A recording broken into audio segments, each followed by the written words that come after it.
Bueno, buenas tardes a todos los que nos acompañan en este primer conversatorio entre UFASTA y UCAVILA. Ustedes saben que UFASTA y UCAVILA en Argentina y en España pertenecen a la red ICUSTA, y a través de esta red en la que no solo nosotros, sino que es un consejo internacional de un montón de otras universidades que tienen su espíritu doctrinal en Santo Tomás de Aquino, participamos de forma conjunta y hacemos entonces acciones de forma conjunta. Dentro de este marco es que surge la idea de poder realizar este primer conversatorio virtual entre UFASTA y UCAVILA. En este día puntual conversaremos respecto de derechos humanos y ordenamiento jurídico. Así que bueno, buenas tardes en Argentina, buenas tardes también en España, casi buenas noches, ¿no? En España. Así que le damos a todos la bienvenida. Espero que realmente puedan disfrutar, tanto como nosotros, esto que vamos a conversar en el día de hoy.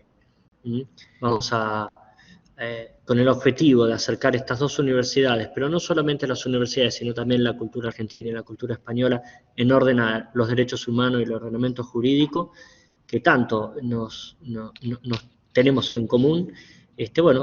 Pasaremos un buen rato conversando y discutiendo sobre esta actualidad. Ahora en un ratito ya estoy por presentar a los disertantes del día de hoy. Vamos a tener 1 hora y media para poder conversar. Cada uno podrá exponer 12 minutos, 15 minutos sobre su tesis que viene a presentar y a compartir en el día de hoy. Y luego también vamos a tener un espacio para poder compartir e intercambiar las ideas. No solamente entre los ponentes, sino también el público podrá participar con sus preguntas. El primero va a presentar la doctora Nogales, luego el doctor Diop y finalmente el doctor del Carril. Y ya mismo voy a aprovechar entonces para dar comienzo con las lecturas de los currículums de los disertantes del día de hoy, si les parece.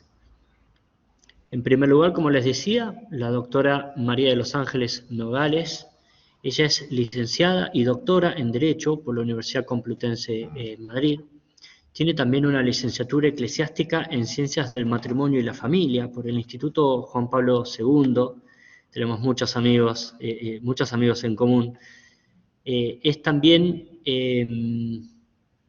docente, ¿sí? Docente catedrática del grado doctora también en la Universidad Complutense de Madrid. Así que para nosotros realmente es un gusto acompañar en el día de hoy. Ella, a su vez, no quiero dejar de comentarle que es especialista en Derechos Humanos, también por la Universidad Complutense de Madrid, en el Instituto de Derechos Humanos, que tiene la Facultad de Derecho de dicha universidad. Así que para nosotros poder conversar con María de los Ángeles es realmente un gusto. También voy a aprovechar para presentar al doctor Xavier Diop. Él es licenciado y doctor en Derecho, es licenciado en Ciencias Políticas y de la Administración, y es también licenciado en Historia. Es profesor de Derecho desde hace ya 20 años en la Universidad Católica de Ávila. Ha escrito varios trabajos, entre los cuales se encuentra la protección de las minorías nacionales en el Consejo de Europa.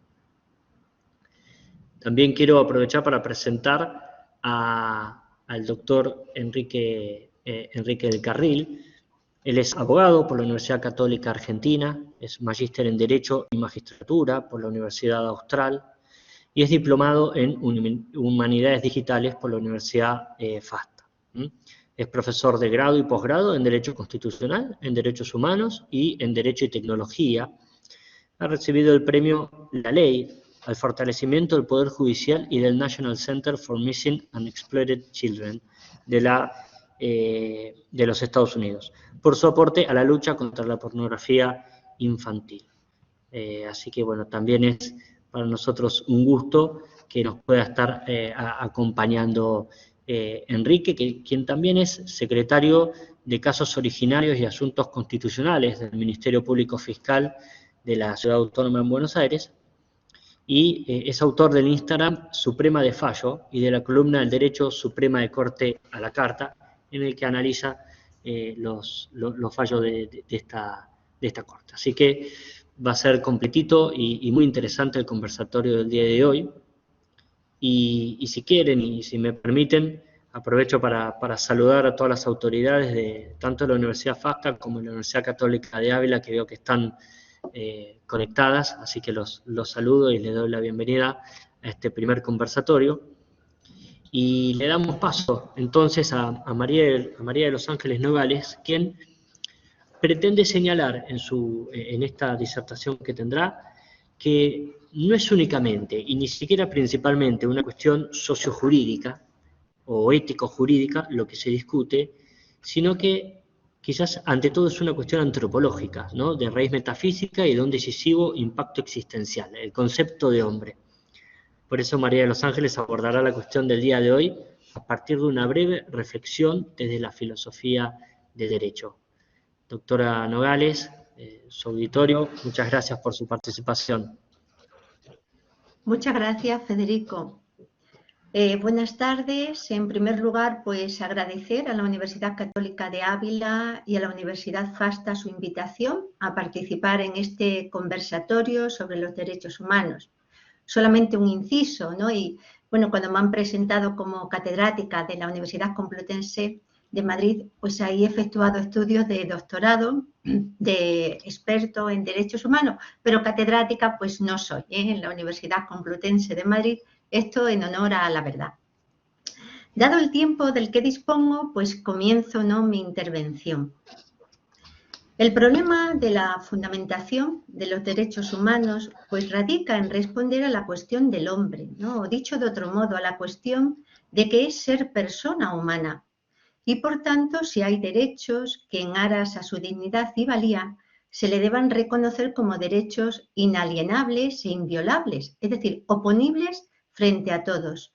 Ya desde esta perspectiva, pues me voy a referir a los derechos, digámoslo así, de la personalidad, a ese núcleo de los derechos humanos que protege en lo nuclear de la persona.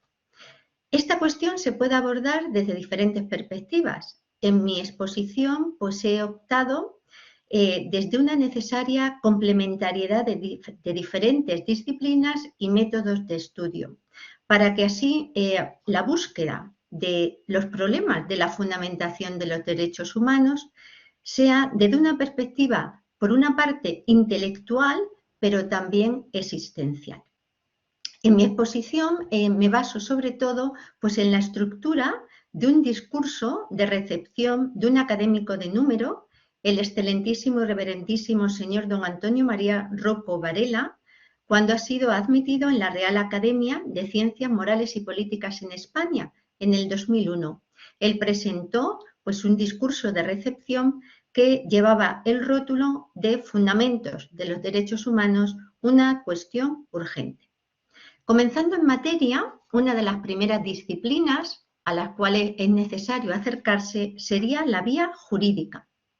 La vía jurídica pues tiene su propio método y requiere por tanto de una estructura jurídica que la reconozca y que garantice la validez de ese derecho.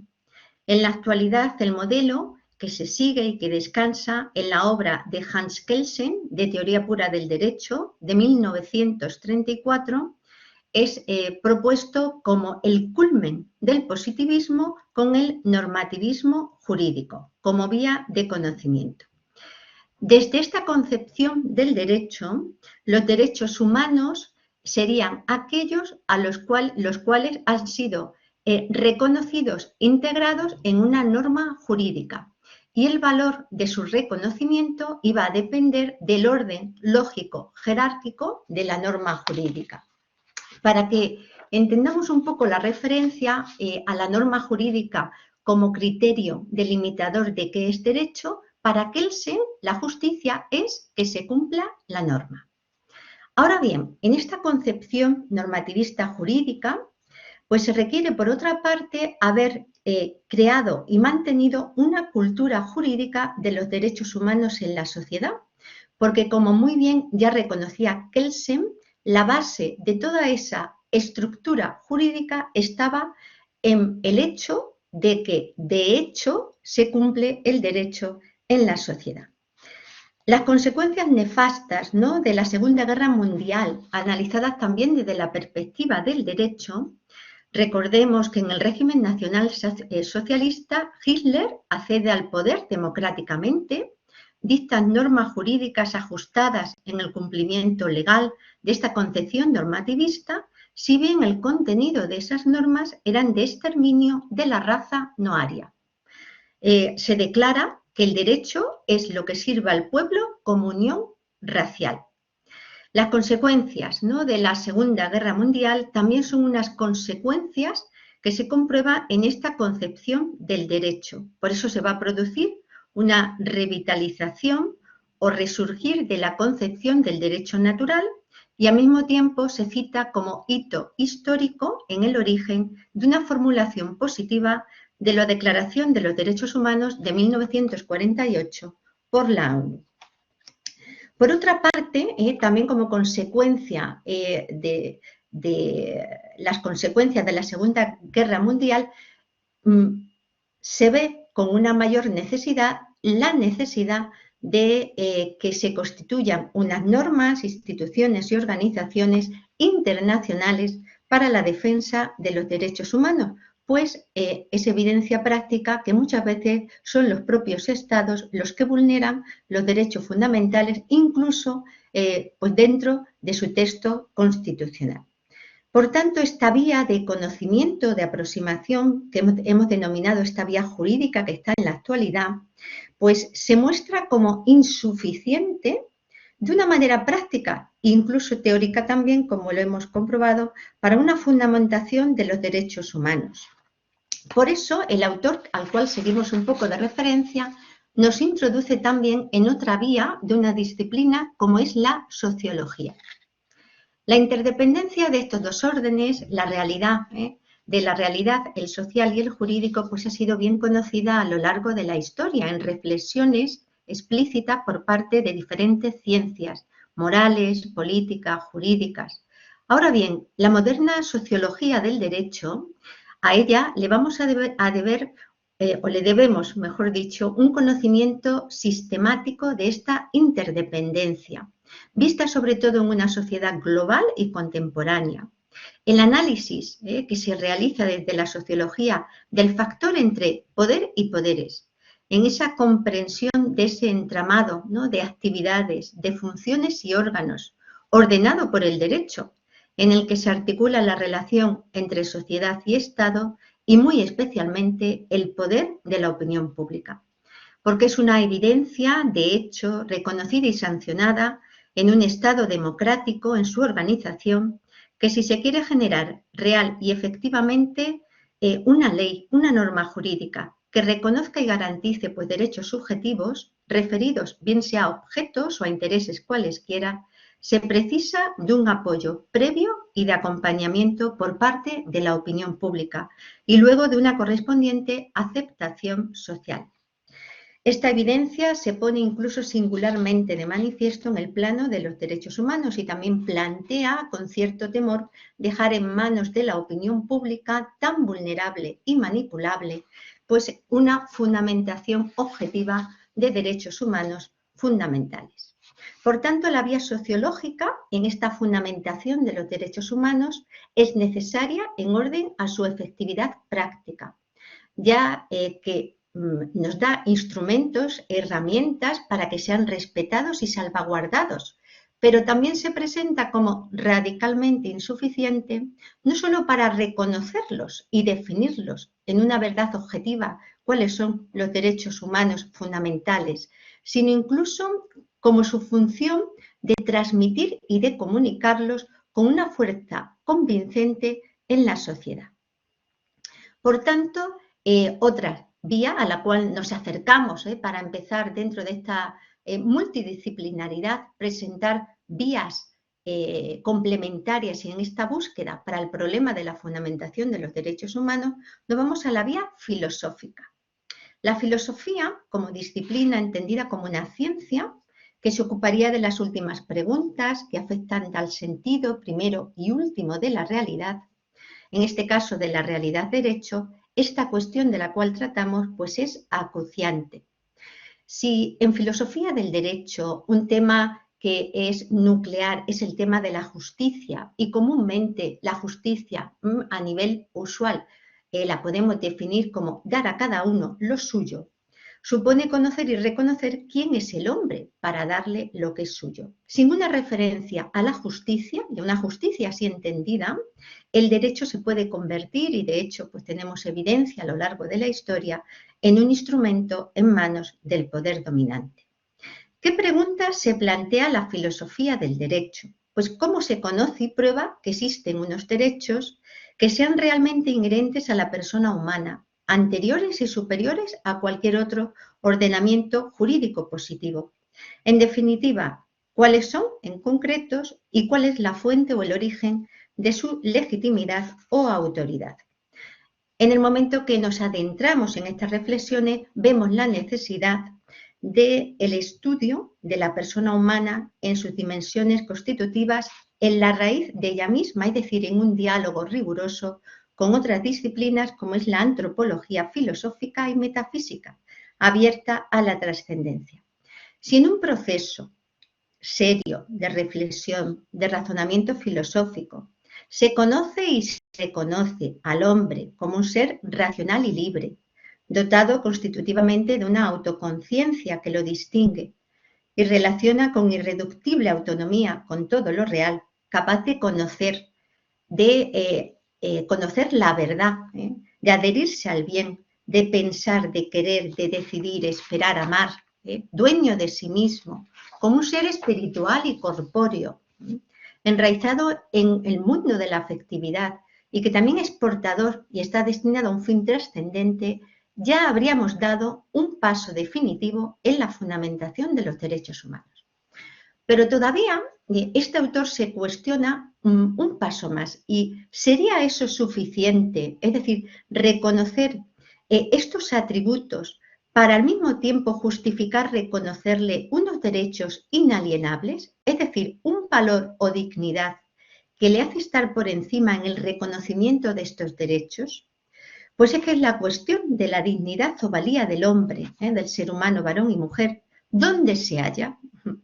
¿En el reconocimiento mero de esas categorías o condiciones personales?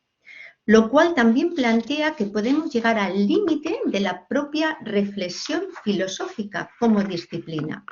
Porque en un escenario en el cual como hipótesis intelectual llegásemos a un conocimiento de los fundamentos trascendentes de los derechos humanos, con unos contenidos básicos, unos objetivos ciertos, no obstante nos íbamos a encontrar con una limitación práctica por excelencia.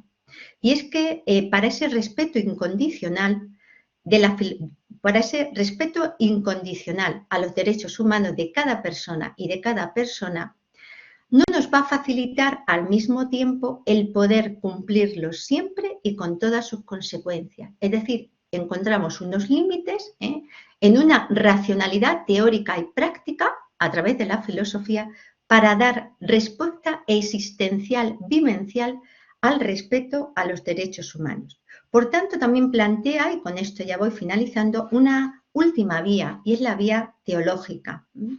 Cuando el hombre se hace consciente de límites teóricos y prácticos de la razón, los reconoce y simultáneamente descubre en la apertura trascendental antropológica de su condición humana, pues ya no le resulta extraña, sino, digámoslo así, connatural y lógica, abrirse a un camino de la revelación y de la fe.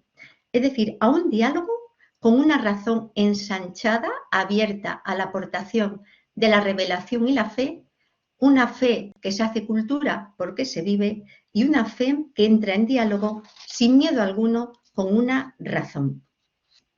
Por tanto, desde la vía teológica nos pudiera permitir, en orden a la fundamentación de los derechos humanos, por una parte, dar cuenta de un fundamento preciso de la dignidad personal de cada hombre, al saber teológicamente que cada ser humano ha sido querido, amado, creado directa e inmediatamente por Dios, al mismo tiempo que le muestra realmente esa capacidad de su libertad con una voluntad libre para respetar y cumplir lo que unos deben a otros como personas igualmente queridas, amadas por Dios. Y esto también en virtud de la participación, la teoría de la participación en el Espíritu de Dios, en la gracia del Espíritu que libera al hombre, lo redime, lo sana y lo eleva para un proyecto de existencia marcado con una hermenéutica de interpretación del don de sí mismo y de la exigencia de amor y de servicio. Perfilar el contenido, ¿no?, y la forma de unos derechos humanos y su intrínseca interdependencia con expresiones de una superior justicia al servicio de la realización plena de la persona humana, vista desde la perspectiva integral de su último fin y destino, pues respondería de una manera plena a la concepción incluso de dignidad o valía de la persona. Quizás la aportación más valiosa desde la disciplina de la teología va a ser introducir intelectualmente a la persona en la experiencia humana de la vida espiritual, una experiencia en el espíritu que le da fuerza, que abastece todas sus energías existenciales, comenzando por las principales del corazón, para comprometerse sin desmayarse en esa dura lucha que es diaria, que es privada y pública, por una cultura de los derechos de la persona. Esta perspectiva resulta muy atractiva desde la filosofía del derecho, porque... Doctora Nogales, sí. Yo para avisarle solamente de que ya estamos en tiempo. Pero muchas continúe, gracias. por favor, continúe porque viene interesante, sí, sí. Muchas gracias, ya voy finalizando. Desde la filosofía del derecho, el encuadre histórico del origen de la fundamentación en los derechos humanos se sitúa en la concepción de un derecho natural de la Edad Moderna, a partir de una obra de Hugo Grocio del siglo XVII. Las características de este derecho natural de la Edad Moderna son la desvinculación de la fundamentación religiosa del derecho, en referencia al periodo anterior, la exaltación de una racionalidad humana, pero considerado al hombre como no abierto a la trascendencia. Considerar el mundo como una máquina y un método formal cartesiano, el de Descartes, para conocimiento. El prólogo de la obra de Hugo Grocio, de Jure Belli ad Pacis, es decir, del derecho de guerra y paz, de 1625, que es el que se cita como expresión del giro de esta nueva concepción, decía así: estas cosas de las que hablamos, hacía referencia a pactos que debían cumplirse en tiempo de guerra y de paz, dice, tendrán lugar también de algún modo, aun cuando supusiéramos, lo cual no puede hacerse sin una gran maldad, que Dios no existe o que no se preocupa de los asuntos humanos. Pues transcurridos casi 4 siglos, desde este prólogo y desde la experiencia teórica y práctica de lo humano y de sus derechos fundamentales, sobre todo en estos 2 últimos siglos, no es osado tampoco plantear desde la filosofía del derecho un nuevo prólogo, que vendría a afirmar que estas cosas de las que hablamos, la fundamentación de los derechos humanos, tendrá lugar aun cuanto supongamos, lo cual es por otra parte un bien para el hombre, que Dios existe y que se ocupa de los asuntos humanos. Con esto, pues muchísimas gracias. Doctora Nogales, muchísimas gracias a usted. Me parece que acertada fue su decisión de iniciar este conversatorio de los fundamentos, ¿no?, que tienen los derechos humanos, una visión antropológica completa del hombre.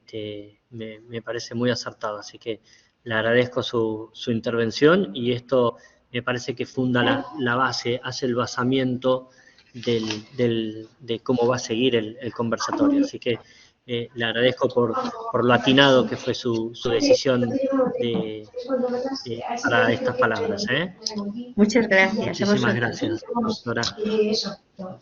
Bueno, vamos a continuar con el doctor Xavier Diop. Xavier va a hablar sobre las minorías, la protección de las minorías en Europa. Incluso hace referencia a la guerra actual entre Ucrania y Rusia, y también hace referencia a la guerra de los Balcanes a finales del siglo XX. Si no se entiende la protección de las minorías, tampoco se podría entender estas guerras que tuvieron lugar. En esta sesión va a exponer sobre el papel que juegan las organizaciones la Organización para la Seguridad y la Cooperación en Europa principalmente, va a exponer el papel que juega el Consejo de Europa y en menor medida la Unión Europea. Así que, doctor Diop, muchas gracias por su participación, bienvenido entonces a este panel, lo dejo con su auditorio. Muy bien, pues bueno, quiero comenzar dando las gracias a la Universidad Católica de Ávila, en particular al doctor David Sanz por la invitación que me ha hecho, y también a la Universidad Ufasta por esta participación. Es un honor poder participar en este conversatorio para fomentar la amistad entre las dos universidades. Bien, he elegido un tema que en realidad es amplísimo, pero voy a dar unas simples pinceladas y después pues, se puede tratar en la tertulia o a través de preguntas si se considera pertinente. Bueno, la cuestión de las minorías en Europa es un tema que estuvo muy de actualidad en los años 90 del siglo XX, pues en la cuestión de la guerra de los Balcanes, problemas de minorías en Europa Central y Oriental o en la antigua URSS, y aunque después parece que perdió importancia, pues no la ha perdido. O sea, de hecho, Putin ha utilizado como excusa para invadir Ucrania el trato que da Ucrania a la minoría rusófona. Acusaciones falsas, como vamos a ver. Bueno, en primer lugar, ¿qué entendemos por minoría? Es un tema complicado. Es un tema complicado y además se utilizan distintos términos. El Pacto Internacional de Derechos Civiles y Políticos, en uno de sus artículos menciona minorías étnicas, religiosas o lingüísticas. Dice, en los estados en los que existan minorías étnicas, religiosas o lingüísticas. En el caso de la OSCE, la Organización para la Seguridad y Cooperación en Europa, imagino que el auditorio lo conoce, por si acaso hago un inciso. Es una organización que incluye a Estados Unidos, Canadá, todos los estados de Europa y de la antigua Unión Soviética y Mongolia. Empezó siendo un foro, una conferencia y se ha convertido en una organización. Y otra organización, el Consejo de Europa, que no hay que confundir con la Unión Europea, utiliza el término minorías nacionales. Y en la ONU, en una declaración de 1992, pues no sabemos si lo aclara o lo complica. Yo creo que lo complica. El título dice Declaración sobre los derechos de las personas que pertenecen a minorías nacionales o étnicas, religiosas y lingüísticas. Bueno, este O no aclara mucho. ¿Qué entendemos por minorías nacionales? Si minorías nacionales agrupa las otras tres, si minorías nacionales es sinónimo de étnicas, si sería un cuarto tipo de minorías, en fin, que no. La cuestión es que entre los estados no hay consenso. Y los documentos que hay sobre minorías, ninguno de ellos nos da una definición de minorías. Sí se puede saber, pues bueno, pues que se trata de que es un grupo en situación numérica inferior, que tiene diferencias étnicas o lingüísticas con la población mayoritaria, y en el ámbito de Europa, que es donde se emplea el término minorías nacionales, pues parece que se refiere sobre todo a las minorías históricas, a las que llevan bastante tiempo y no tanto a las nuevas minorías formadas como consecuencia de la inmigración. Y no es lo mismo una minoría que un pueblo indígena. O sea, un pueblo indígena es algo más, tiene los mismos derechos que las minorías, pero también tiene pues algunos derechos específicos, pues derecho a sus tierras, derechos de caza, de pesca, propiedad intelectual, de sus medicinas tradicionales. Y vamos a ver ahora un panorama de qué hacen las organizaciones europeas. Bueno, las fundamentales son la OSCE y el Consejo de Europa, son las más importantes. Y las dos organizaciones tienen un trabajo complementario. La OSCE, la dimensión que tiene, como vamos a ver, es fundamentalmente de seguridad. O sea, se ocupa de las minorías nacionales, pero por una cuestión de seguridad, de evitar conflictos, de evitar guerras. En cambio, el Consejo de Europa, que es la organización europea más antigua que existe, ya tiene una dimensión humana. Se ocupa también de las minorías, pero con una mentalidad humana. El Consejo de Europa se ocupa de cooperar en todos los ámbitos posibles, menos en defensa, pero su buque insignia es los derechos humanos y el Tribunal Europeo de Derechos Humanos, o conocido también como Tribunal de Estrasburgo. Y también algo veremos qué papel tiene la Unión Europea, que ya adelanto que de estas tres organizaciones la Unión Europea pues es quizás la que tiene un papel menos relevante en lo relativo a las minorías, a la protección de las minorías. ¿Por qué? Pues porque la cuestión de los derechos humanos es una cuestión de los Estados miembros. Es una cuestión interna de los Estados miembros, aunque ya vamos a ver que la Unión Europea también tiene algo que decir. Bueno, comenzando por la OSCE, la Organización para la Seguridad y Cooperación en Europa, bueno, sobre minorías tiene un documento, es un documento, el conocido como el documento de Copenhague, que es una recomendación, es un informe no vinculante. Es un documento no vinculante en el que recomienda a los estados cómo tratar a las minorías nacionales y creó una figura que es el Alto Comisionado para las Minorías Nacionales. En estos momentos es Kairat Afrakhmanov, que es kazajo.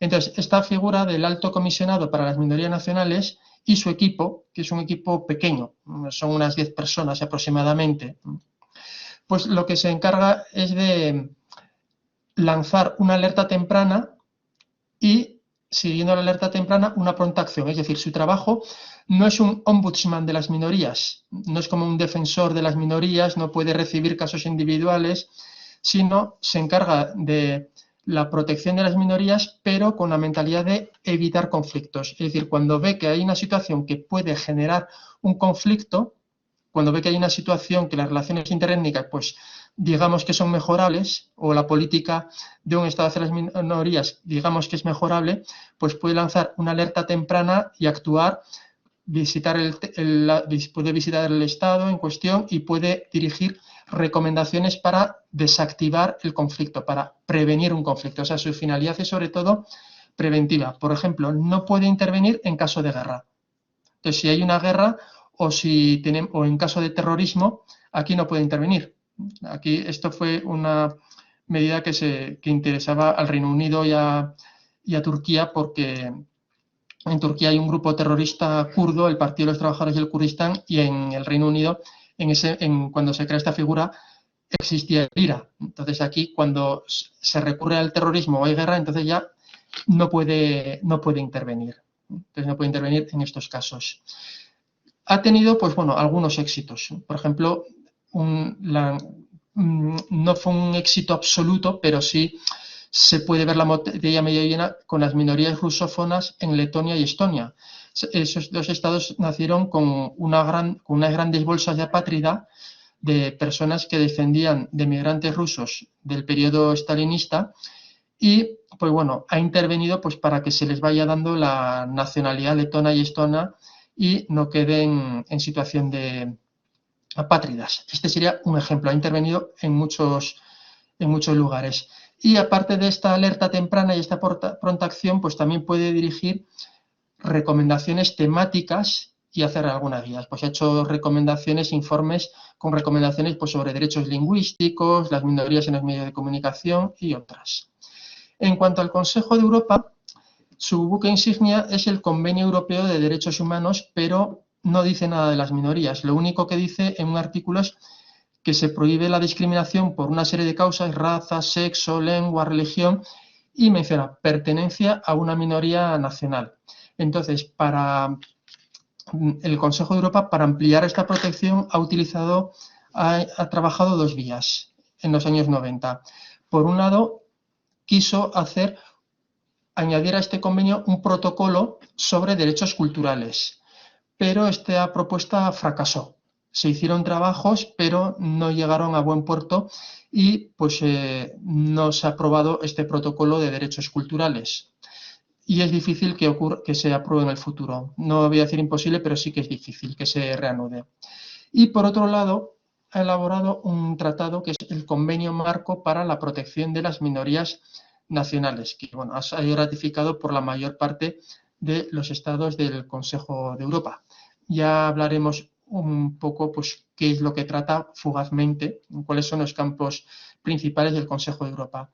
Y también tiene otro documento que afecta a las minorías, que es la Carta Europea de las Lenguas Regionales o Minoritarias. Bueno, es un documento con una finalidad cultural, no de derechos humanos, pero afecta a derechos lingüísticos de las minorías nacionales. Bueno, y es un documento original, es un tratado a la carta. Entonces viene una serie de artículos y no obliga todo el tratado, sino que los estados eligen pues por qué artículos obligan. Aquí un ejemplo. Aquí vemos que en materia de enseñanza, pues que los estados se comprometen, pues aquí vemos 4 opciones que dan para la educación preescolar. Pues prever una educación preescolar garantizada en las lenguas regionales o minoritarias correspondientes, o prever que una parte sustancial de la educación preescolar se haga en las lenguas regionales o minoritarias correspondientes, o aplicar una de las medidas a que se refieren los puntos 1 y 2 anteriores, al menos para los alumnos cuyas familias lo deseen y cuyo número se considere suficiente, o pues favorecer y fomentar la aplicación. Entonces, aquí lo mismo para todo. Entonces, es un documento, como digo, que contiene medidas a la carta pues, en educación, justicia, medios de comunicación, en relaciones con las autoridades administrativas. Y, bueno, el Consejo de Europa, aparte de estos tratados, también tiene unos órganos que afectan a las minorías nacionales. El conocido como la Comisión de Venecia, que es un órgano consultivo, asesor en materia de derechos humanos, y la Comisión Europea contra el Racismo y la Intolerancia. Y, por último, para ser miembro del Consejo de Europa, se pide ser Estado europeo, respetar los derechos humanos y también proteger adecuadamente a las minorías nacionales. ¿Cuáles son los ámbitos fundamentales en los que han trabajado la OSCE y el Consejo de Europa? Bueno, la cuestión de la identidad, el respeto a la identidad de las minorías nacionales, que puedan mantener su lengua, conservar sus tradiciones. Los derechos lingüísticos es una parte importante. Bueno, voy a ir un poco rápido porque veo que se me está echando los minutos encima. Por ejemplo, a utilizar su lengua minoritaria en privado y en público, y también se le da importancia a que puedan utilizarla en los medios de comunicación. Tanto la OSCE como el Consejo de Europa pues, son sensibles a que en la televisión, en la radio, pues que tengan un espacio las lenguas minoritarias, las lenguas de las minorías nacionales, en las relaciones con las autoridades administrativas, también en los patronímicos, es decir, que una persona pues, pueda utilizar su nombre y apellidos en la lengua minoritaria, que no se puede imponer a la hora de elegir un nombre o un apellido, la lengua oficial, y prohibir los nombres en lenguas minoritarias, y si hay un número que lo justifique, también en la toponimia, en los nombres de localidades o en las calles, que se puedan poner los rótulos de las calles bilingües. Otro ámbito de la educación, a la educación le ha dado mucha importancia el Alto Comisionado sobre las Minorías Nacionales de la OSCE, y aparte de las cuestiones de identidad, de educación, también se promueve la participación, que puedan participar, que se les consulte en los asuntos que se les interesa y que puedan contactar más allá de las fronteras con los vecinos con los que comparten identidad. Esto, un ejemplo. Tenemos en Hungría, en Europa hay unos 15 millones de húngaros. De esos 15 millones de húngaros, que su lengua materna es el húngaro, en Hungría hay unos 10 millones. Es decir, hay muchas personas de origen húngaro en los países vecinos, en Eslovaquia, en Rumania, en Eslovenia, en Serbia. No son por movimientos migratorios recientes, sino es por cambios que ha habido en las fronteras, es decir, que iban viviendo ahí pues, desde hace siglos. Entonces se fomenta que pueda haber contactos pues, entre los húngaros de Hungría y los húngaros de Rumanía, por poner un ejemplo. Y por último, para ir acabando ya, por parte de la Unión Europea, que yo digo que su papel no es tan relevante porque tiene una política de derechos humanos. Eso sigue siendo una política de los Estados, pero la Unión Europea tiene una carta, la Carta de Derechos Fundamentales en la Unión Europea, que en uno de sus artículos dice: la Unión respeta la diversidad cultural, religiosa y lingüística. Es decir, no toma medidas no toma medidas de protección, no puede tomar medidas de protección, pero sí respetar. Lo que dice es que respeta la diversidad cultural, religiosa y lingüística, se opone a la asimilación, se opone a intentar acabar de forma más sutil o más abierta con las lenguas minoritarias o con las culturas minoritarias.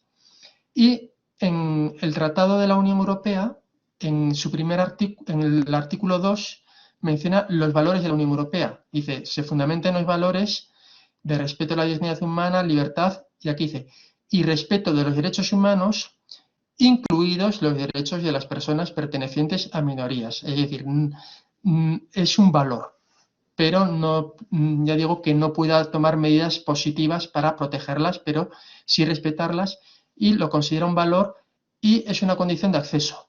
Entonces, para que pueda acceder un Estado a la Unión Europea, hay varios estados en la cola, se pone como condición de acceso ser Estado europeo y respetar los valores del artículo 2. Es decir, que entre esos valores está el respetar los derechos de las personas que pertenecen a minorías. Bueno, y con esto he acabado, espero haberme ajustado al tiempo y sin haberme cedido, y reitero pues mi gratitud por esta invitación. Bueno, doctor Diop, muchísimas gracias por su presentación.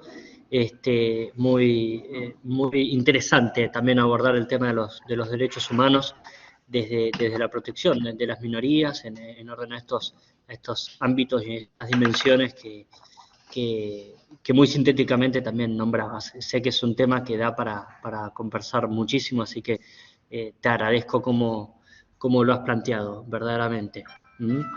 Nos acercamos al último disertante de la jornada de hoy, de este conversatorio. Después vamos a poder continuar, tenemos un espacio para intercambiar ideas en orden a estos temas que estamos tratando en el día de hoy.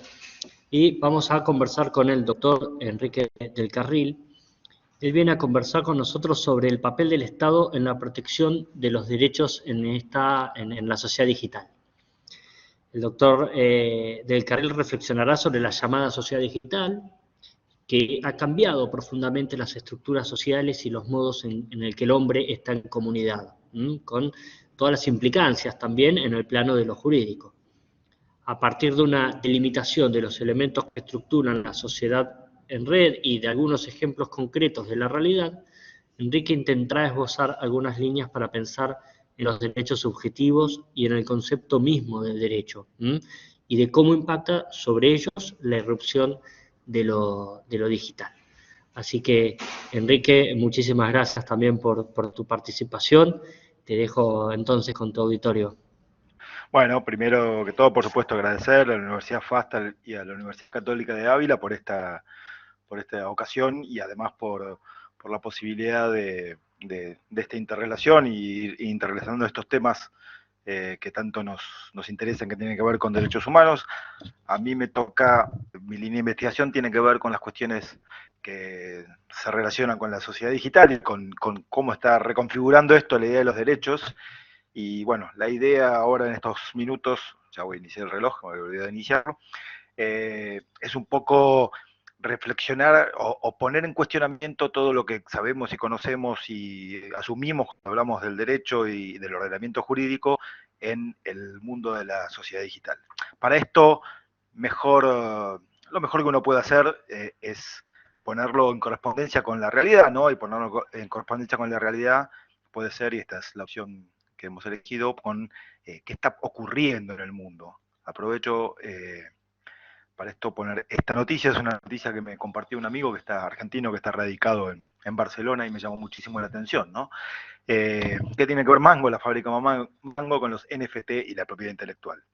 La cuestión, brevemente, porque no sé si se llegará a leer, es que la empresa Mango, con ocasión de abrir una sucursal en la Quinta Avenida de Nueva York, decidió inaugurarla en el metaverso, y para inaugurarla en el metaverso tomó algunas obras artísticas que tenían de Miró y de algunas personas más, de Barceló y de Miró, generar con ellos un NFT, un token no transferible, y exponerlas en el metaverso. La cuestión tuvo finalmente un impacto judicial y jurídico, porque una asociación que nuclea a los artistas plásticos impugnó esta decisión de Magno diciendo que se violaban derechos de propiedad intelectual, ¿no? Esta noticia y tantas otras, pero esta, bueno, es bien reciente, nos ponen en cuestionamiento un montón de cosas que tienen que ver con el derecho, ¿no? Es decir, por ejemplo, ¿no? Acá tenemos varias cuestiones, una empresa española que tiene una serie de obras artísticas en España, quiere abrir una sucursal en Nueva York y para eso lo inaugura en un no lugar como es el metaverso, ¿no? Es decir, la cuestión transnacional, si se quiere, del tema. La otra cuestión es la cuestión del derecho en sí, ¿no? Tradicionalmente los derechos de patrimonios culturales tienen una división tajante entre la obra, que debe ser respetada y es propiedad y parte de los derechos de autor, y el uso patrimonial de la obra, que es de quien la tiene, quien la adquiere, ¿no? Bueno, acá también esto se ve como, de alguna manera, desarmado, porque por un lado la creación de un token no transferible hace de esta copia, por decirlo de alguna manera, de la obra algo también único en sí. Entonces, la discusión es si esto es parte de lo que del derecho de autor o del derecho de propiedad sobre la obra, ¿no? Este ejemplo, como muchos otros, nos muestran a esta realidad de lo digital, a esta realidad que nos interpela todo el tiempo, poniéndonos en cuestionamiento qué pensamos o qué tenemos como preconceptos sobre el derecho. De hecho, en la resolución esta del juez mercantil de Barcelona, hace referencia específica a esto. Dice, esto no tiene antecedentes, ni normativos ni jurisprudenciales en ningún lugar del mundo, ¿no? Esto es un poco la idea de lo que vengo a mostrar. Y es verdad que esta sociedad digital nos está imponiendo una serie de desafíos, y es verdad que para pensar en estos desafíos, lo que hacemos es utilizar nuestros ordenamientos jurídicos para intentar solucionar las cuestiones. Esa idea tan clásica del derecho relacionado, del derecho moderno, de que lo legislativo, la legislación, la norma, tiene las soluciones para todos los casos posibles y futuros, ¿no? Y esto podía funcionar y funcionó durante un par de siglos, pero hoy estamos ante una realidad distinta. Y la verdad es que todo el derecho, tal como lo pensamos, es la primera vez que utilizo esta plataforma, así que no tengo muy claro cómo usarlo. Parte de esta base, ¿no? La base de que el derecho es algo que los jueces aplican en función del espacio, el lugar, ¿no? Es decir, qué ley corresponde, quién es el juez que tiene jurisdicción, digamos. Esto es la base fundamental de todo nuestro derecho, de todo el derecho que conocemos, ¿no? Y la verdad que es bastante complejo poner esta situación o estas ideas o estos preconceptos o esta cultura jurídica en clave digital, ¿no? Parecería, o la sensación sería, o en general la sensación o la percepción es de que pensamos estas soluciones para un mundo digital que es en realidad, o que lo pensamos como físico, ¿no? Un poco la idea de este chiste es eso, ¿no? A pesar de que tenemos en claro que lo digital es algo que no está, cuando pensamos en el derecho en él, lo pensamos en términos físicos, ¿no? En términos de que está en algún lugar. Y es cierto que la nube o internet, o como querramos decirle por usar denominaciones fáciles, tiene una arquitectura física, pero realmente esta arquitectura física se corresponde con la aplicación del derecho, se corresponde con lo que estamos viviendo. ¿Cuál es el problema? ¿Cuál es la cuestión? La cuestión es que, como decía, este derecho está pensado en función de estas tres variables, ¿no?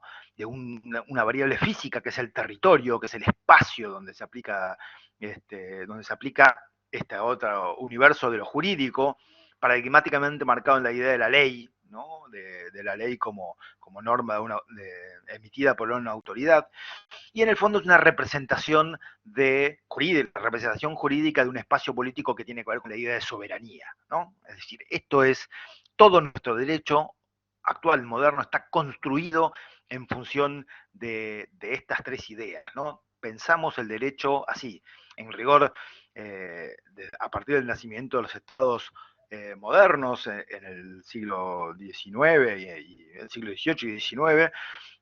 Acá se me cortó algo ahí ya está. La idea de soberanía es una idea central a partir de la cual giran los otros conceptos del derecho, como el de gobierno, el de ley, el de jurisdicción, el de ciudadanía, el de territorio. Es decir, esta es nuestra base nociológica para pensar. Y lo que tenemos que tener conciencia es que este mundo de lo digital nos ha aportado un elemento nuevo, que es ese elemento de la información, ¿no? La información, los datos, como podríamos decirle también, son un aspecto nuevo en nuestra sociedad.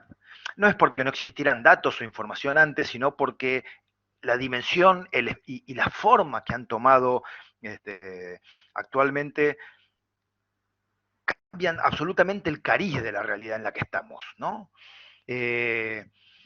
Así que cuando intentamos aplicar el derecho, bueno, acá el tachado no va, pero cuando intentamos aplicar el derecho conforme a estas categorías antiguas, lo que pensamos es, bueno, ¿dónde está esa información? ¿Dónde está ese dato? Para saber quién debe aplicar el derecho, qué norma se aplica a la gestión de esos datos, si soy un juez, ¿a qué otro juez se lo tengo que pedir? Es decir, estos conceptos con los que estamos acostumbrados a pensar, unos conceptos que tienen que ver con lo espacial.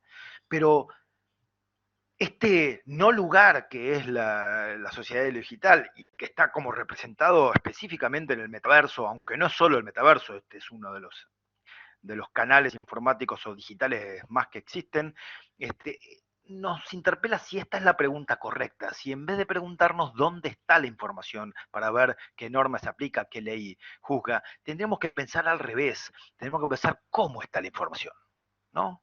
Es decir, si la información no tiene espacio, si la información no tiene tiempo, y esto es lo que está ocurriendo, preguntarnos por su lugar físico no nos va a dar respuesta jurídica como le pasó a este juez de Barcelona. Y tenemos que empezar a pensar eso, ¿cómo está la información?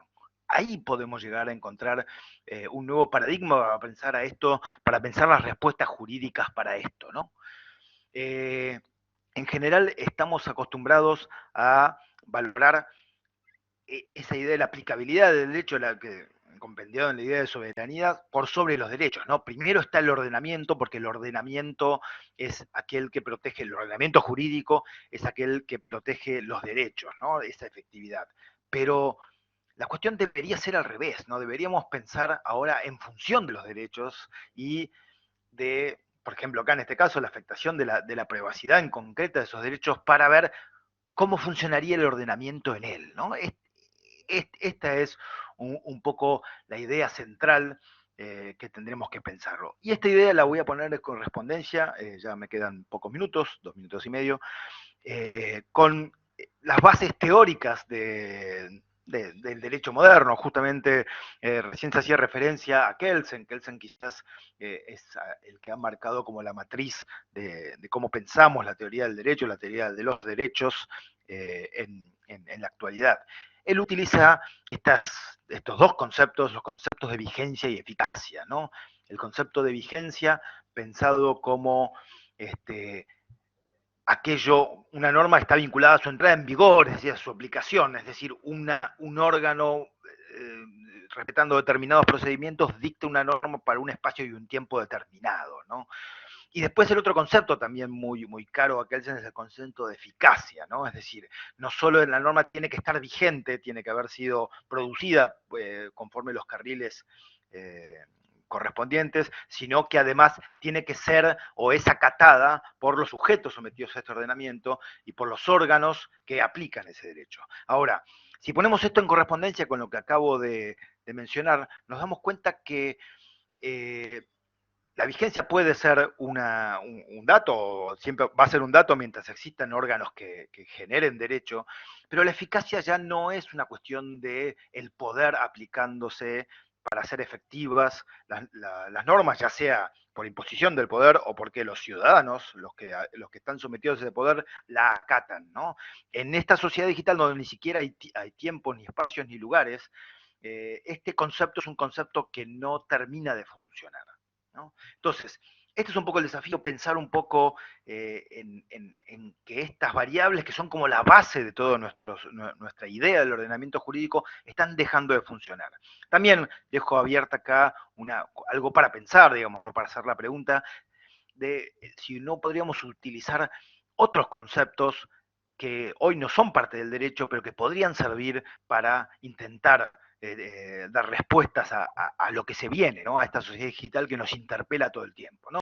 Quizás un concepto es un concepto que no es jurídico hoy, que es el concepto de eficiencia, ¿no? El concepto que postula, estas son definiciones de la Real Academia Española, la capacidad de disponer de alguien o de algo para conseguir un efecto determinado, o la capacidad de lograr resultados deseados con el mínimo posible de recursos. Es decir, pensar, se me terminó el tiempo, pensar la aplicación del derecho en función de qué derecho es más eficiente o qué ordenamiento jurídico es el más adecuado para este problema concreto y jurídico, ¿no? Esta es quizás una idea tirada y sobre la que deberíamos reflexionar, porque tenemos que refundar la idea misma del derecho. Porque la sociedad de lo digital, y con esto sí ya termino, es una sociedad que no ha traído un instrumento nuevo, una nueva tecnología, ha generado espacios. El espacio digital tiene absoluta continuidad con el espacio físico, no son dos cosas distintas. Es la primera vez que el derecho se enfrenta con la creación de un espacio nuevo, es la primera vez que el hombre crea de la nada un espacio en el que convive. Así de profundo es el cambio de la sociedad y evidentemente así de profundo debería ser el cambio del derecho, ¿no? de la cultura jurídica. Y en ese lugar estamos muy sorprendidos todos los operadores del derecho, todos los que pensamos el derecho y todos los que aplicamos el derecho, sin saber ni encontrar en nuestras bases filosóficas o filosóficas o jurídicas cómo dar respuesta. Como ejemplo de esto, y para terminar, les traigo o les hago en referencia a un caso reciente también de la Corte de los Estados Unidos. Es un caso en el cual un estado, el estado de Texas, impone por una ley a las plataformas digitales con más de una determinada cantidad de usuarios que no podían dar de baja a usuarios por cuestiones de contenido, ¿no? El caso llegó a la Corte Suprema porque una ONG, esta ONG NetChoice, impugnó esta decisión diciendo que esto afectaba la libertad de expresión de las grandes plataformas y la libertad de decidir qué discursos compartir y qué discursos no. ¿Por qué traigo este caso, hago referencia a este caso? Porque la decisión de la Corte de Estados Unidos es una decisión provisoria, porque es una medida cautelar, fue una decisión no curiosa sobre el fondo, sino curiosa por la división de los votos. Fue una decisión 5-4, en el cual los que conocemos la historia de la Corte de Estados Unidos y cómo funciona y cómo dicta sentencias, sabemos que hay una clara división ideológica entre lo que podríamos llamar conservadores y liberales o conservadores y progresistas. Bueno, en este caso, esas dos distintas miradas sobre el derecho no funcionaron, por decirlo así, como están acostumbrados a funcionar. Y la mayoría y la minoría se divide entre conservadores y progresistas o conservadores y liberales de un lado y del otro. Es decir, ¿por qué traigo esta colación? Para que entendamos que tenemos que volver sobre nuestros presupuestos para volver a pensar el derecho, porque esas categorías que estamos acostumbrados a usar para resolver las cuestiones del derecho hoy no nos están ayudando. Este es el gran desafío, esto es lo que nos aporta la sociedad digital y esto es lo que nosotros, que nos dedicamos al derecho, tenemos por delante. Esto es lo que especialmente los más jóvenes que nos están escuchando, va a ser el derecho al que se van a enfrentar. Un derecho que tiene pocas respuestas en sus bases y hay que refundarlas. Bueno, nada más, me pasé un rato, mil disculpas. Muchas gracias, doctor del Carril. Muy bueno por cómo vinculás el tema también a los derechos humanos. La verdad que es una manera distinta y más nueva, por así decir, de ver este tema. Así que, bueno, muchísimas gracias. Bueno, yo les sugiero a los que nos están escuchando, si quieren hacer algún tipo de preguntas, lo pueden hacer a través del chat para poder favorecer de alguna manera el intercambio entre estos tres grandes expositores que nos han acompañado hoy. Yo, mientras tanto, voy haciendo tengo una pregunta para cada uno de ustedes. Voy a ir en el mismo orden en el que expusieron, si les parece, y mientras tanto el resto puede escribir sus preguntas en el chat, si así lo deseasen. Quería consultarle a la doctora Nogales, que nos hizo un basamento, un fundamento en el cual nosotros basamos los derechos humanos, que es una visión antropológica y teológica del hombre. Me parece importante también, en el caso de los derechos humanos, no solamente hacerlo una visión del hombre, sino también sobre la comunidad, ¿no? Una visión antropológica de comunidad. No sé, me iré a Los Ángeles en pocos minutos, a ver si también concordás con esto. Sí, claro que sí. Pues muchísimas gracias, Federico. Es cierto que dentro incluso de la filosofía del derecho más moderna, pues podemos señalar corrientes como son el personalismo, ¿no?, jurídico también, que hace referencia al tratamiento con algo que nos encontramos en el hombre, es que el hombre es un ser social, ¿no?, en su propia naturaleza.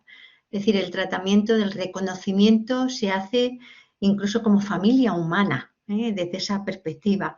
Luego, siempre en este individualismo en el cual vivimos, en una sociedad muy individualista, desde la propia filosofía se ha avanzado mucho, también la filosofía del derecho, en la referencia y la consideración del carácter relacional necesario del hombre de vivir en sociedad para su propio desarrollo, ¿no?, integral, ¿no? Entonces, los derechos humanos también desde esa perspectiva, no solo de naturaleza humana, dignidad, como misterio, el hombre vivido en sociedad.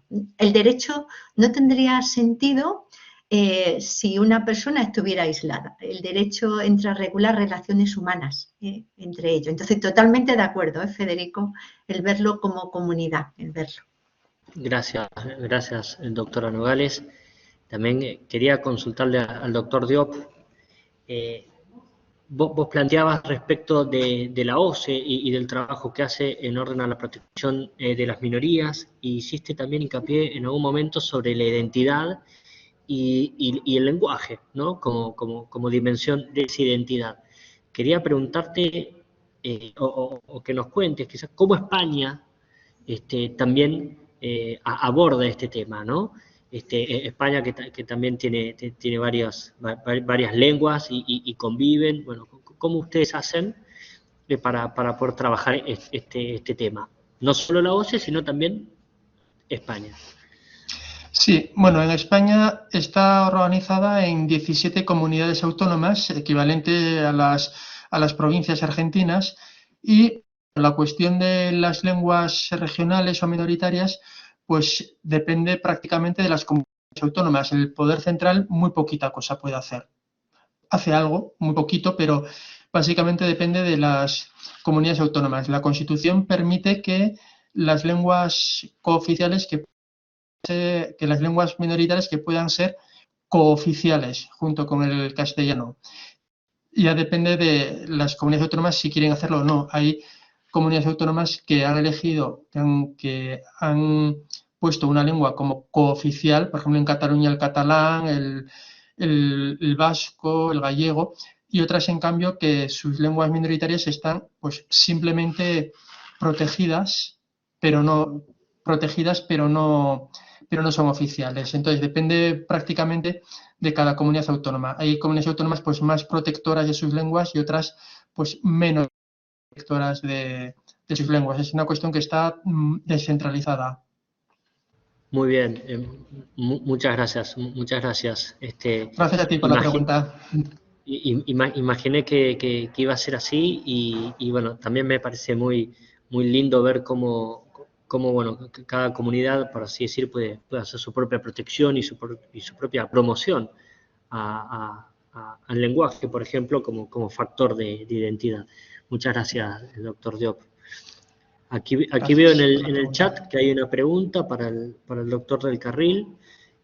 Pregunta Martín Vega, ¿los derechos digitales son de cuarta generación o una evolución de los derechos del consumidor?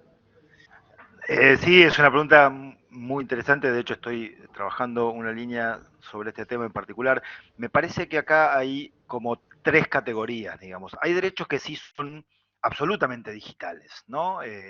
Podemos pensar, no sé, en el derecho al olvido, por ejemplo, ¿no? Es decir, derechos que solo tienen sentido en el mundo de lo digital. Después hay algunos otros derechos que hay que repensarlos o reconfigurarlos en función de la digitalidad, ¿no? Pensemos en la privacidad, por poner un ejemplo específico. La privacidad es un derecho histórico de nuestras sociedades, pero ha cambiado en su estructura, en su forma, no es lo mismo, no es que esta sociedad digital está disminuyendo nuestra privacidad o coartando nuestra privacidad, sino que ya ha cambiado, ¿no? Por poner un ejemplo para que lo veamos muy físicamente, ya nuestros espacios físicos privados ya no son tan privados, ¿no? Nuestra habitación misma, si compartimos algo por redes sociales, deja de serlo. Entonces, esa segunda categoría es la categoría de derechos tradicionales reconfigurados, por decirlo de alguna manera. Y una tercera categoría serían los derechos que adquieren como mucho peso específico y existían antes, pero no lo tenían. También acá, justamente hace un ratito me acaban de notificar de la aprobación de un proyecto de investigación acá en la Universidad FASTA. Se me ocurre el derecho al nombre, ¿no? El nombre es un derecho que siempre existió, y las sociedades lo tenían como un derecho fundamental, pero la identidad como nombre en redes sociales tiene un peso gigantesco hoy, ¿no? Mucho más de lo que, o la imagen, ¿no? Por poner dos ejemplos. Entonces, retomando la otra parte de la pregunta, ¿es un derecho de cuarta generación? Y depende de cuál estemos hablando, ¿no? Hay algunas reconfiguraciones y hay algunos que podríamos pensarlos como de cuarta generación, porque no tienen digamos, de tercera y de cuarta, depende si es un impacto colectivo general o si son estos derechos nuevos, por decirlo así, como el derecho al olvido. Una respuesta que no responde, pero bueno. Perfecto, Horacio, muchísimas gracias. Yo tenía anotado como pregunta a tu participación, vos hablás de que, claro, que el mundo digital no es palpable, aunque a veces nosotros lo figuremos, la nube, o sea, busquemos figuras que lo representen. El derecho, en cambio, sí, muchas veces es palpable, de ahí las leyes, su vigencia, su eficacia, las jurisdicciones, las competencias, son todos conceptos que de alguna manera buscan una identificación de lugar o de tiempo, o sea, hacen que sea palpable. Vos planteás pensar algo, no pensar un lugar físico para hablar de lo digital, ¿no? Incluso hablabas del concepto de eficiencia, por ejemplo. Ahora, dentro de una universidad, en el plano académico, ¿por dónde arrancarías, ¿no? A tratar de poner este nuevo modelo, por así decir, de entender los derechos humanos en lo que es estrictamente la era digital y en las redes? Sí, digamos, yo creo que es un nuevo momento para las universidades, un nuevo momento histórico, como fue en aquel momento con el nacimiento de las universidades, cuando el orden romano caía y había que repensar todo el orden de la sociedad. Y acá tenemos un gran ejemplo en donde las dos universidades comulgamos, que es la genialidad de Tomás de Aquino, que puso a repensar no solo el aspecto teológico o filosófico, sino también del derecho, y para eso trae elementos de todos lados, ¿no? A nosotros hoy nos parece como un dato normal, porque estamos acostumbrados, han pasado muchos siglos, pero en aquel momento cuando Tomás de Aquino tomaba Avicena o Averroes, ¿no? Es decir, cuando traía la filosofía griega traducida por árabes y judíos y los introducía en este orden de la Europa, debe haber sido una cosa espectacularmente como disruptiva, ¿no? tenemos que ponernos en ese mismo lugar, tenemos que repensar toda nuestra sociedad porque está cambiando, estamos en el mismo lugar. El orden romano, que es el orden de los estados nacionales, que es el orden del siglo XIX adelante, está siendo revertido por esta nueva sociedad y tenemos que repensar a partir de él, digamos. Entonces, si la universidad ocupa ese lugar del saber universal, de tomar y de repensar el saber universal, y lo hizo en su misión histórica, hoy es su gran momento nuevamente, digamos. Es el lugar para este nuevo derecho digital. Muy bien, muchas gracias, doctor Luis Carril. Bueno, para finalizar veo que hay una pregunta más. Es una pregunta común para los tres, está escrita en el chat. Es interesante, dice, ¿los futuros abogados regularemos el metaverso, el universo digital? Me parece interesante, creo que los tres, tenemos tres doctores en Derecho, uno una mirada más también desde el humanismo digital, otro desde la antropología filosófica, el doctor Diop a su vez es licenciado en Historia. Creo que es muy interesante poder escuchar qué creen ustedes, esta variación del derecho. Bueno, para mí es difícil responder, yo creo que quizás sí, pero para mí tengo que decir también que yo no ejerzo la abogacía, entonces no tengo esa experiencia, pero imagino que sí. Pero sin ejercer la abogacía creo que no soy el más indicado para dar una respuesta. Gracias, Xavier. Bueno, muchas gracias. Muchas gracias. También aprovecho, ¿no?, a los dos ponentes con los que he compartido el conversatorio, de los cuales pues he aprendido muchísimo y me han encantado las exposiciones de ambos. Y para unirme a la respuesta de este compañero que también pregunta, según iba pues escuchando al doctor Enrique, dentro de la teoría del derecho, cuando estudiamos el objeto del derecho, y decimos, tradicionalmente hemos dicho, son las cosas, ¿no?, entes del mundo real, y luego también hacemos clasificaciones, muebles, inmuebles, divisibles, no divisibles, pues una nueva categoría, ¿no?, de estos derechos también digitales, es decir, no sujetos a espacio y a tiempo. Muchas veces comentamos, el derecho sí es considerado un objeto incorporal, es decir, cuando decimos tengo un derecho de propiedad, el derecho en sí es incorporal, luego recae sobre un bien concreto, ¿no? Un bien concreto que puede ser pues, una casa, un coche, pero el derecho en sí ya supone también desde la teoría del derecho un bien incorporal, ¿no? Entonces, bueno, yo digo también para encuadrarlo, ¿no?, dentro del estudio de la teoría del derecho. Y luego, bueno, pues yo considero el derecho siempre va pues por detrás de la realidad social, ¿no? Y entonces, en relación con los abogados, incluso todo lo que es administración de justicia y cómo funciona, pues va con mucho retardo respecto de una sociedad digital. Aquí en España, bueno, pues ha ido lento, ¿no?, el cómo se hace también a estas medidas digitales. Yo creo que los abogados, pues en el uso de lo digital también tienen ahí pues que hacer ese recorrido propio de cualquier ciudadano, y la respuesta, yo creo que también la jurisprudencia, a medida de la resolución de los casos, pues también tendrá que ir desde el mundo de la analogía como criterio también interpretativo, incluso pensando y repensando. Me ha gustado mucho, ¿no?, la intervención del doctor Enrique, pues a lo mejor nuevas categorías, ¿no?, que no nos habíamos planteado. No sé si con esto he dicho, pero pues sí, el mundo digital y delitos por internet y conocerlo pues se abre un abanico de posibilidades en los cuales pues los abogados tienen que entrar y tienen que entrar ahí de lleno, claro que sí. Muchas gracias. Bueno, muchas gracias por el interés, doctora Nogales.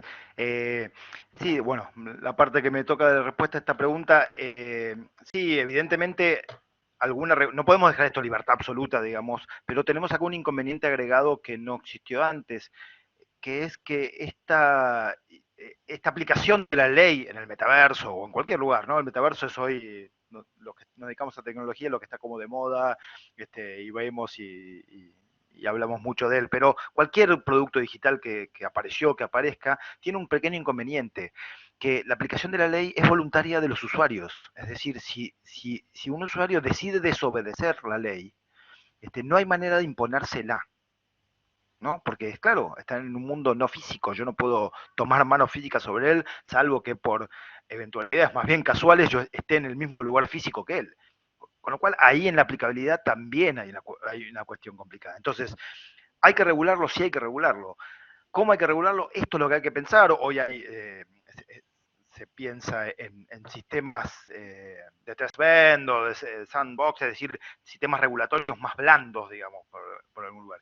Y después, de vuelta a lo mismo, ponernos a repreguntar todo esto. Yo escuchaba con atención las dos intervenciones de los que me precedieron y pensaba cómo este tema de lo digital, bueno, cada uno con su obsesión, esta es la mía, impacta en cada uno de los temas que tanto el doctor Diop con la doctora Nogales están dedicados y saben tanto, ¿no? Es decir, esto de lo digital o esto de los derechos digital nos interrogarían, por ejemplo, sobre la variabilidad del derecho natural. Es decir, a partir de esta nueva realidad, ¿el derecho natural varía en algún punto? Esta es una discusión que ya la Escuela de Derecho la ha tenido, ¿no? Es decir, esa cuestión de la variabilidad. Pero bueno, tenemos que repensarla en esta clave. Y de lo que decía el doctor Diop, del tema del doctor Diop de las minorías, ¿qué ocurrirá con minorías que no sean minorías geográficas? Es decir, que no tengan que ver con lo lingüístico, con lo territorial, sino que sean minorías digitales, ¿no? Lo que se llama hoy en la jerga las tribus digitales. Comunidades que están separadas en el espacio, pero tienen un interés común y se constituyen en comunidades alrededor de ese interés, ¿no? Alrededor de un determinado metaverso, digamos. ¿Tienen o pueden tener alguna protección? ¿No? Es decir, el tema se nos despliega en todo el derecho. Eso es lo fascinante de esta nueva realidad. Muchas gracias, doctor. Sí, tal cual, muy interesante, muy fascinante. Se abren muchas puertas en base a esto que estuvimos conversando en la jornada de hoy. Bueno, por mi parte quiero agradecer enormemente a todos los asistentes, a todo el público presente, pero antes que nada también a los 3 disertantes del día de hoy que nos han atrapado con sus palabras y por dónde y cómo encarar este tema de diversas maneras. Así que estoy súper agradecido. Un honor por parte de la Universidad FASTA poder participar en conversatorio en forma conjunta con la Universidad Católica de Ávila. Aprovecho entonces para despedirme y le voy a pasar también la palabra a David Sanz de la Universidad Católica de Ávila, que fue el gran promotor e impulsor de este lindo encuentro que hemos tenido. Así que David, también, por supuesto, el agradecimiento principal es para vos por todo el trabajo que has hecho. Muchísimas gracias, Federico. Muchísimas gracias a todos los ponentes, a la doctora María Ángeles Nogales, al doctor Xavier Deo y al doctor Enrique Horacio del Carril, y también muy especialmente a la decana, la doctora Paula y a Caglia, por también a promover este evento y dar pasos en el vínculo que tenemos, en el desarrollo del vínculo que hay entre la Universidad Católica de Ávila y la Universidad FASTA, que sentimos muy cerca y que consideramos que hay muchas oportunidades de colaboración académica entre nuestras instituciones, porque compartimos no solamente la identidad y la pertenencia a la red ICUSTA, sino también incluso el modelo de universidad, porque ambas universidades somos muy parecidas. Es decir, la Universidad FASTA también tiene, y la Universidad Católica de Ávila, somos universidades que tenemos una parte de alumnos presenciales y una buena parte de alumnos virtuales dispersos por el mundo, ¿no? Entonces, en ese sentido, somos universidades hermanas. Pues muchísimas gracias también, Federico, por la moderación y esperamos que este sea el primero de muchos encuentros y de muchos proyectos. Gracias a todos. Muchísimas gracias también por mi parte. Y he disfrutado muchísimo. Muchas gracias a todos. Gracias, doctora Nogales. Igualmente. Gracias muchas a todos. Gracias saludos. A todos. Muy interesante. Saludos.